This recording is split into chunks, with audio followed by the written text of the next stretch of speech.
સ્પર્ધામાં ભાગ લ્યો ને ઇનામ જીતો. હાલો સ્પર્ધામાં ભાગ લ્યો ને ઇનામ જીતો. હે કેહા કાકા આવે છે. કેમ રૂપિયો મૂક્યો? મને એમ કે તું પૈસા હાટુ બેઠો. એ પૈસા લેવા નથી બેઠો, પૈસા આપવા બેઠો. એટલે એ સ્પર્ધા રાખવાની છે, સ્પર્ધામાં ભાગ લ્યો ને ઇનામ જીતો. હું સ્પર્ધા રાખવાની છે. ઉભા રહ્યો, આમ ભોળા દાદા ની આવે છે, બધાને હારે સમજાવું. એ હારું. હાલો ને જલ્દી હાલો ને, સ્પર્ધામાં ભાગ લેવો હોય તો. હું સ્પર્ધા છે. એ જો જેને સ્પર્ધામાં ભાગ લેવો હોય એને અહીંયા વસ્તુનો ઢગલો કરવાનો. જેનો ઢગલો કિંમતી હશે એને ઇનામ મળશે. એટલે એ માની લો કે તમે અહીંયા ધૂળનો ઢગલો કર્યો અને કેહા કાકા અહીંયા બાજરાનો ઢગલો કર્યો, તો કિંમતી ઢગલો કયો કહેવાય? એ બાજરાનો ઢગલો કિંમતી કહેવાય. તો કેહા કાકાને ઇનામ મળે. એ સ્પર્ધા છે. હા, પણ અમારે પૈસા કેટલા આપવાના? પૈસા કોઈને નથી આપવાના, હું તમને ઇનામ આપીશ. હે તો ભલે દાદા. હું એ હાલો આપણે સ્પર્ધામાં ભાગ લેવી, આપણે તો ઇનામ જીતવું છે, પણ આપણે શેનો ઢગલો કરશું? એ ત્યાં કાકા બાજરીનો ઢગલો કરે તો આપણે ઘઉંનો ઢગલો કરવાનો. પણ કેવો ઘઉંનો ઢગલો કરશે તો? હા ઈ હાસુ. તો એક કામ કરવી, આપણે પૈસાનો ઢગલો કરવી એટલે આપણે ઇનામ આવશે. હા ઈ હાસુ. બોલો તો કોને સ્પર્ધામાં ભાગ લેવો છે? એ અમારે સ્પર્ધામાં ભાગ લેવો છે. તો મારે સ્પર્ધામાં ભાગ લેવો. તો જાઓ લઈ આવો વસ્તુ અને કરો અહીંયા ઢગલો. જેનો ઢગલો કિંમતી હશે એને મળશે ઇનામ. એ હારું. હે સ્પર્ધકોએ સ્પર્ધામાં ભાગ તો લીધો, પણ વસ્તુ શું લાવશે? હવે તો અહીંયા ઢગલો થશે ત્યારે ખબર પડશે. હે સ્પર્ધકો તો આવ્યા, તમે તો ફટાફટ વસ્તુ લઈને આવ્યા. ક્યાં કાકા થેલીમાં હું લાવ્યા? ઈ નો કહેવાય. અલે ને નો કે ઈ થોડો થેલીમાં હીરા મોતી લાવ્યો છે. કે તું કે થોડો થેલીમાં હોનું લાવ્યો છે? કે એમી થેલીમાં ગમે એ વસ્તુ લાવ્યા છે. બાકી સ્પર્ધા તો એમી જીતશો. હવે સ્પર્ધા તો હું જીતીશ. ઉભા રહ્યો, બાંધવામાં પેલા અહીંયા વસ્તુનો ઢગલો કરો. મેં કીધું તો છે જે ઢગલો કિંમતી હશે એને ઇનામ મળશે. ક્યાં કાકા પેલા તમે વસ્તુનો ઢગલો કરો. તમે વસ્તુનો ઢગલો કરો ને. હવે તમે કઈ વસ્તુ બદલાવા તો જવાના નથી, તો જે પેલા ઢગલો કરો એ ઢગલો કરો. કે કાકા તમે જે વસ્તુ લાવ્યા હોય ને એનો ઢગલો કરો અહીંયા. એ હારું.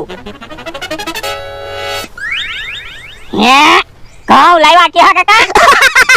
ઘઉંનો થોડો પેલા નંબર આવે. જોજે. હે પૈસા? જો બોલો તમે તો મને મૂંઝવો. હવે આમાં મૂંઝાવાનું શું હોય? સોખું તો છે, કોનો ઢગલો કિંમતી છે? હા ઈ હાસુ. તો ઇનામ મળે છે કેહા કાકાને, કારણ કે કેહા કાકાનો ઢગલો કિંમતી છે. હવે એને તો ઘઉંનો ઢગલો કર્યો, એની પૈસાનો ઢગલો કર્યો. અમારો ઢગલો કિંમતી કહેવાય. પૈસા ખવાય? ના ના. તો ઘઉં ખવાય. પૈસા કરતા અનાજ કિંમતી કહેવાય. મગજ હોવું જોઈએ. કે અમારો તો મગજ છે, બકરાને ક્યાં મગજ છે? એટલે તો તને પેલો નંબર આપ્યો. ઉભા રહ્યો ભોળા દાદા, આપણે જંગલમાં જતા હોય અને બહુ ભૂખ લાગી હોય અને 500 ની નોટ જડી હોય તો પૈસા ખવાય? ના ના. અને 2 રોટલી મળી હોય તો? હે રોટલી ખાવી તો ભૂખ મટી જાય હો. તો પછી એટલે કહું છું પૈસા કરતા અનાજ કિંમતી કહેવાય. લ્યો કે કાકા 5000. અરે દા બકુલભાઈ ની વાત હાચી હો. તું સાનો મનો બે ને. તો પણ સ્પર્ધામાં ભાગ ન લેતો હોય તો હું ટકા કરું. તું જતી કકડાટ કરે. તારે 5000 રૂપિયા આવ્યા. અને તું ઇનામ જીતો તો તારે પૈસા ન આવે. એ બકુલા લાય 15000 રૂપિયા છે. પૈસા પાછા ન મળે હો. કે કાકા તમને ઘઉં પાછા નહીં મળે. નકર તો આમાં મારે શું ફાયદો? મારે તમને ખોટે ખોટું ઇનામ દેવાનું થાય ને. હા એ હાસુ. તું સાનો મનો બે ને. તો પણ બકુલભાઈ ક્યાં પૈસા પાછા આપે? લાય બકુલા 15000 રૂપિયા છે.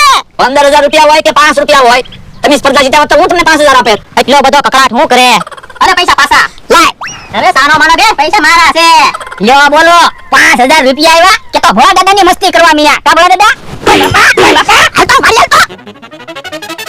લ્યો બોલો કેવા બુદ્ધિના બારદાન છે. પૈસા જીતવા પૈસા લઈને આવ્યા. બાપા 15000 રૂપિયા નો આવે ને ત્યાં સુધી તને ખાવાનું નહીં મળે. પણ મેં ક્યાં પૈસા લીધા? પૈસા તો બકુલભાઈ લઈ ગયા. પણ પૈસાનો ઢગલો તે કરવાનું કીધું તું. પણ મને થોડી ખબર હતી પૈસા કરતા અનાજ કિંમતી કહેવાતું હોય છે. અનાજ જ કિંમતી કહેવાય ને. તું મારી વાડીએ કામ કરે. એ ખાવા હતું. તો પછી અનાજ જ કિંમતી કહેવાય ને. પૈસા થોડા કિંમતી કહેવાય. તો કકડાટ હું કામ કરો? બકુલભાઈ પૈસા જ લઈ ગયા ને, પૈસા થોડા ખવાય. આ ઈ હાસુ. હે ઓય બાપા ઓય બકુડા 15000 રૂપિયા લઈ ગયો. મને કઈ ગમતો ના. મને એક વિચાર આવ્યો. હું ઓરાવો. લ્યો. તો પૈસા પાછા આવે.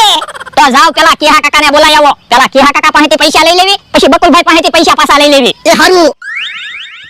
પૈસા પાછા આવી જાય તો હારું, નકર ભોળા દાદા મને ખાવા નહીં દે. આજ તો 5000 રૂપિયા આવી ગયા.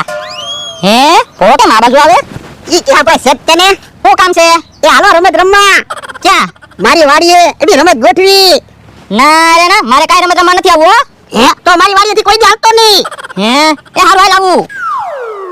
હે ભોળા દાદા તો કેહા કાકાને બોલાવીને આવ્યા. બોલો શું રમત છે? એ ટીપણાની રમત છે. એટલે એ હું તમને આંખે પાટો બાંધી દઈશ અને ભોળા દાદા એક ટીપણામાં હંતાઈ જાહે. જો તમે હાસુ કહી દો કે ભોળા દાદા કયા ટીપણામાં હંતાણા તો અમે તમને ડબલ પૈસા આપશું, નકર તમારા પૈસા જાય. તું આંખે પાટો બાંધે અને ભોળાભાઈ ઓયડીમાં જઈને હંતાઈ જાહે તો? એટલે હું ઓયડીમાં થોડો હંતાવ, ટીપણાની રમત છે ને. તો બોલો શરત રાખવા છે? હા વાંધો નહીં. તો લાવો 1000 રૂપિયા. જો તમે હાસુ કહી દો કે ભોળા દાદા કયા ટીપણામાં હંતાણા તો અમે 2000 આપશું. અલે 1000 રૂપિયા. હાલો તો તમને આંખે પાટો બાંધી દઉં. ભોળા દાદા હંતાઈ જાઓ. એ હારું.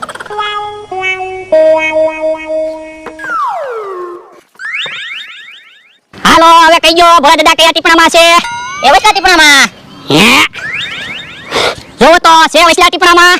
ના ના. તો તમારા પૈસા ગયા. તો પેલા ટીપણામાં છે. એમ થોડું હાલે. હજી તમારે કેવું હોય ને કયા ટીપણામાં છે તો બીજા પૈસા આપવા પડે. અલે 20,000 રૂપિયા. બોલો કયા ટીપણામાં છે ભોળા દાદા? પેલા ટીપણામાં. એ વાંધો નહીં.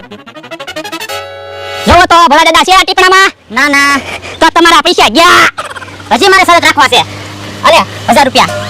હવે તો આ ટીપણામાં પૂરો હોય ને? હે વાંધો નહીં. જોવો તો છે આ ટીપણામાં?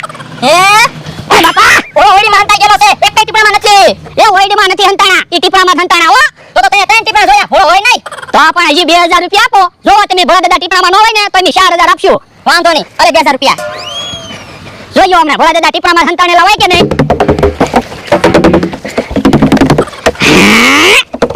તો પછી કહેતા નહીં તમે ખોટું બોલ્યા. એ વાંધો નહીં. એ હારો. જો તો ભોળા દાદા છે ટીપણામાં? હા તો તમારા પૈસા ગયા. અહીંયા ન આવ્યો તો સારું હતું. ભોળા દાદા એ હા કાકાના 5000 આવી ગયા.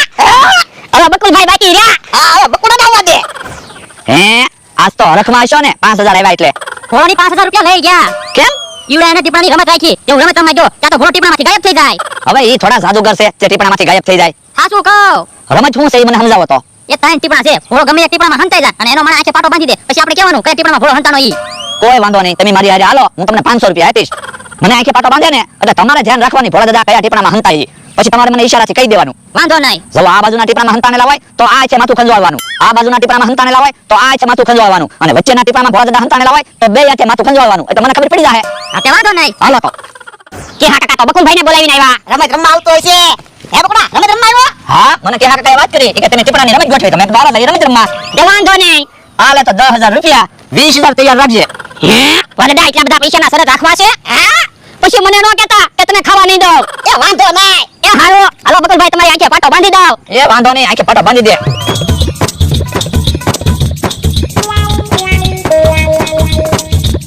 હાલો બકુલભાઈ હવે કહી ગયો ભોળા દાદા કયા ટીપણામાં છે? હે ચપ્પલ છેલ્લા ટીપણે પડ્યા, પગલા પહેલા ટીપણે પડ્યા. એ આ ટીપણામાં છે ભોળા દાદા. જો આ ટીપણામાં છે ને પછી પૈસા પાછા નહીં મળે. એ પાક્કું આ ટીપણામાં છે ભોળા દાદા. એ હારો. જો તો આ ટીપણામાં છે ભોળા દાદા. જો કા હું કહેતો તો ને ગાયબ થઈ જાય. તમારા પૈસા ગયા. પૈસા ગયા એમ થોડું હાલે. અમે બાજુ રાખો. હે નો બોલો, આ ખાડો ખોદ્યો અને ખાડામાં હંતાઈ જાય. હે બાટલા ઉપર તો તમે